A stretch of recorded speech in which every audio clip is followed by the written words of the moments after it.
know you guys before. Do you think it's Izzy? Oh, no fucking Izzy! It's Izzy! Guy, what's up, my man? How you? Man, I gotta say, you killed that. Good to see you. Good to see you. How you feel? I'm good, bro. That was good. You look good. Thank you. Bigger than I thought as well. I'm out here. Yeah. Sizing up. Hey, champ, he stole the show tonight. He stole the show right here. I'm telling you, you're getting Bro, better, man. I'm What your I like biggest fan. It's your shot selection. That's one thing you do. And you didn't rush. When you heard him, like, you didn't run rush or anything. But yeah, respect to you, man. You're a fucking man. Bro, I broke my nose. Like I heard.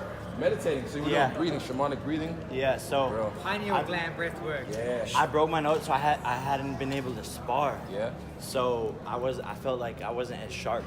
Now you look good. My on jab wasn't landing. Yeah. Well, I've seen you sparring as well. You've been working. Iced out. My man dripped out. But it dripped out. Come on, bro. We going. We got an after party. Hold up.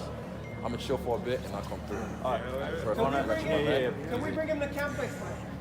Izzy, I'm too far away. Wherever around we can get some work. Yeah. Izzy's the man. He's the GOAT. So, Lucas back. Do you already know? Don't let.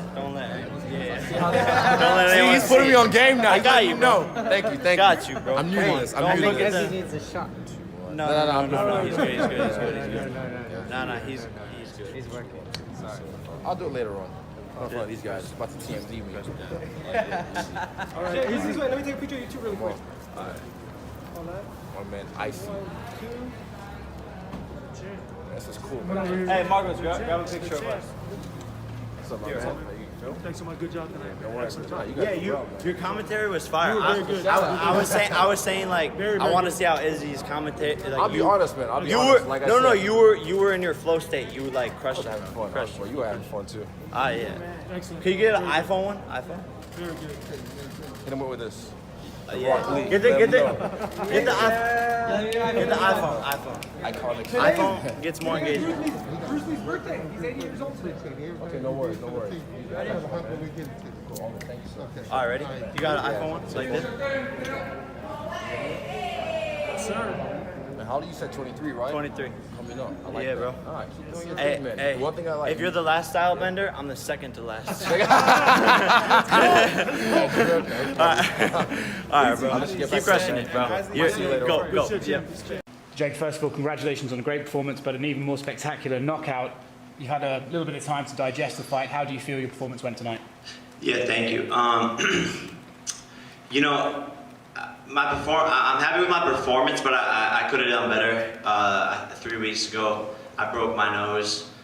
Meditating, I fell flat on the concrete. I don't know if people saw at the press conference I was in the hospital. It's because I broke my nose, so I wasn't able to spar. So tonight I didn't feel as sharp, but obviously I got the KO. I just think I could have looked better from a pro boxer standpoint. My jab wasn't landing, but you know, we got the knockout. But I give myself a 6 out of 10. You say you didn't land the jab, but a lot of that has to be said is because of his sort of lunging in. We said before the fight, did you think at the start of it, the athleticism would go out the window and he'd get a bit erratic, and that is basically what happened. So when he started doing that, did you have to compose yourself, or did you anticipate it leading in?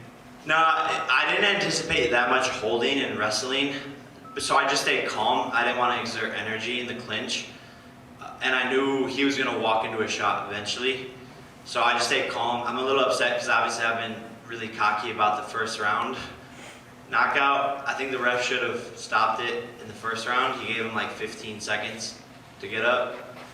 But I didn't expect it to be that much holding and wrestling. He was falling in a lot. That's what made it hard to like actually land my combos. I think, you know, I came down to his level a little bit. Just yesterday we were talking about this, like him coming in green and being an amateur, and I literally said I don't want to stoop down to his level. But sometimes it's a little bit hard when someone's fighting and wrestling and coming in with their head. In a sense, though, at this point of your career, it's about getting minutes in the ring and it's about fighting different sort of fights. So is this not, while you might be disappointed, I didn't get it in the first round, it's still an experience for you to take and learn from? Yeah, I was thinking about that today. I was like, hey, I know I'm going to win, but if it goes 6 rounds, you know, then it's just more experience. So exactly what you said, like it feels good to go into the second round. I've never gone into the second round. So it's good to feel that. It's good to test my cardio, which was on point. I wasn't tired at all, one bit, 0%. So I could have gone 10 rounds if need be. So yeah, the experience is good. In the end, it didn't go all 6 rounds. I would like to ask you, after you knocked him down the second time, on the cameras at least, we could see he didn't look all there. Do you think the referee should have just not let him come out for the third knockdown? 100%. I think he should have stopped in the first round. He wasn't there. He was saying he wanted to continue the fight because of how many people are watching. It should have ended in the first round. Otherwise, he wouldn't have been knocked out on the ground for that long. And I hope he's okay. It was a bad knockout, and I don't want anyone to be hurt. And I respect Nate. It was a lot of shit talk. It was a lot leading up to the fight, a lot of animosity, but I truly respect him. And the reason why I took this fight is because I was legitimately a fan. Like, I knew who Nate Robinson was, and so we hyped up the fight and everything, but it takes a lot of balls to get in the ring. How many people can say that they've gotten into the ring? And so I know it looks bad for him, but he's a good guy. I can tell he's a family guy. He's a man of God, and I earned a lot of respect for him, and he was fast and had good defense. After the fight, you called out Conor McGregor, Dylan Dennis, KSI as these names you could potentially fight. But if you think, most realistically, who is next for you? Yeah, I think Conor and I will happen for sure. People laugh at that, but like, what other fighter is calling him out with this big of a platform? I'm trending all 12 trends on Twitter right now. My call out to him has like over 10 million views. So, and it's been an hour. So, what other fighter is calling out McGregor like this? But realistically, like you said, it's not gonna happen for a couple of fights. I'm cool with that. I want to knock out everyone in his camp first. Dylan Dennis, is in his corner. He's the guy that got punched by Khabib. That's what he's known for. So I'll take out Dylan Dennis first. I want to bring MMA fighters into the boxing ring. That's my goal. And, there's a long list of other people. KSI wants to fight me still.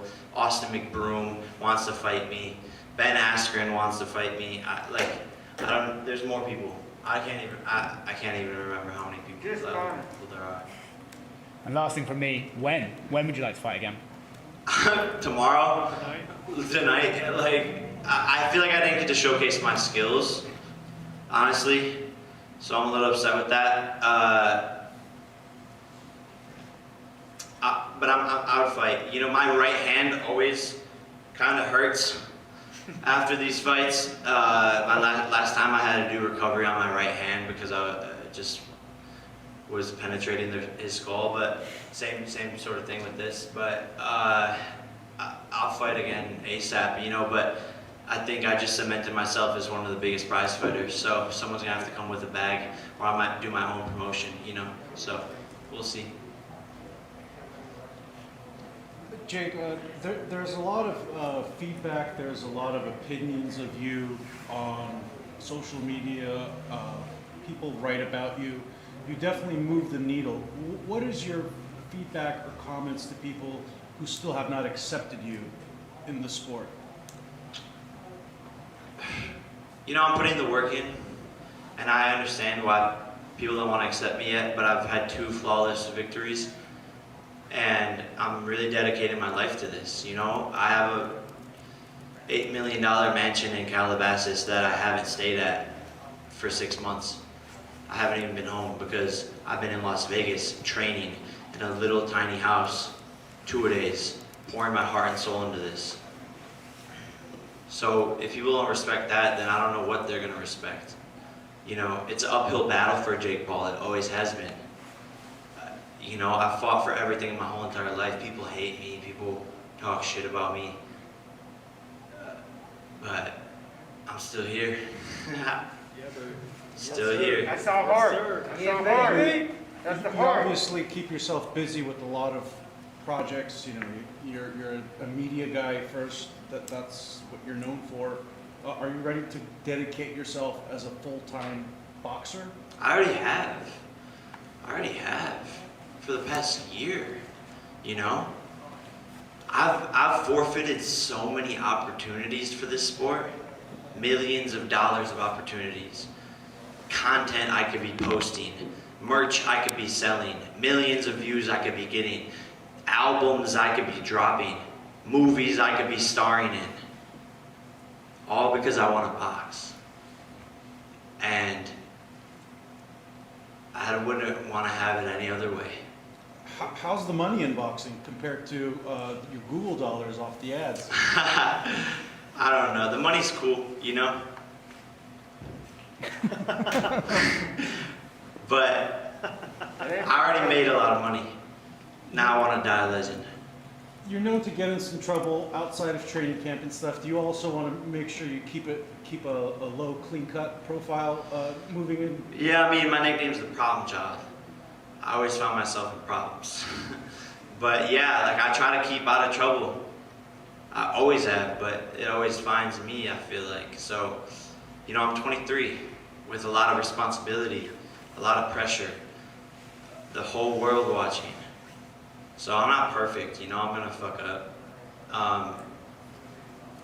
But I learn from those fuck ups, or at least I try to. I mean, you're fighting on the undercard of Mike Tyson, who was known to getting in trouble his entire career. But that also, do you feel like you move the needle? Does that help you kind of get your brand a lot bigger with that bad guy image? Yeah, like, I mean, I read Mike Tyson's book before I was on this undercard, before Mike Tyson even knew who I was. And I related so much to it, the problems, the struggles, the fucking people stabbing him in the back. He went through so much shit, charges, everything. It's the same shit I went through. So for me, Mike Tyson's such a fucking inspiration, and it's such an honor to be on this card. And I feel like I've literally had almost the same exact life as him, you know, in different ways. So I've learned a lot from him, and when we met, I asked him for that advice. I was like, yo, how do you stay focused outside the ring?